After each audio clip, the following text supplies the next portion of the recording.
பயனிடை முழுமணி தருணங்கள். உன் ஜென்மால என்ன சுக்கிரதம் இருந்தா இன்னி தேவிக்கு தேவாரமோ திருப்புகழோ பாடும்படி சுவாமி உன்னை வச்சுருப்பார் அப்படிங்கிறத தியானம் பண்ணு அப்படின்னு சொல்லக்கூடிய வகையில் சுவாமி அருளித்த இந்த அற்புத பதிகம் தான். இதையே என்ன மாதவம் செய்தனை நெஞ்சமேனு நாவுக்கரசர் பெருமானும் சொல்லியிருப்பார். ஒரு புஷ்பம் எடுத்து சுவாமிக்கு சாப்பிட்டோம்னாலும் அதுக்கு சுக்கிரதம் வேணும்.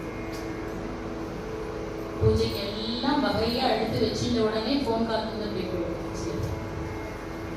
பூஜை அப்புறம் மாமி தான் பண்ணுவாங்க. அந்த மாதிரி இல்லாம சுவாமி எடுத்து வச்சிருந்த வேளையில நம்மளுக்கு பூஜை எடுத்து சுவாமி புஷ்பத்தை எடுத்து சுவாமியோட திருவடியில போடும்படி பண்ணியிருக்கார் அப்படின்னாலே சந்தோஷப்படுது.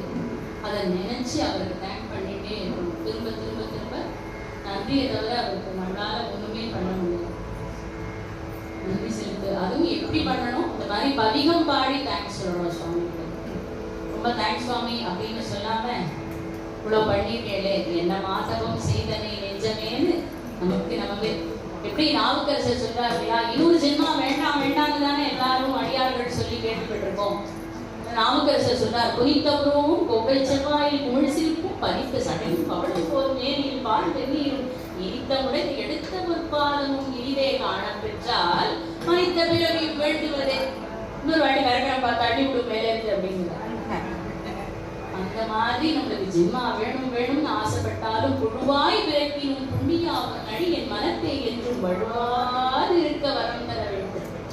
நான் உன்னை மட்டும் மறந்துடக்கூடாது.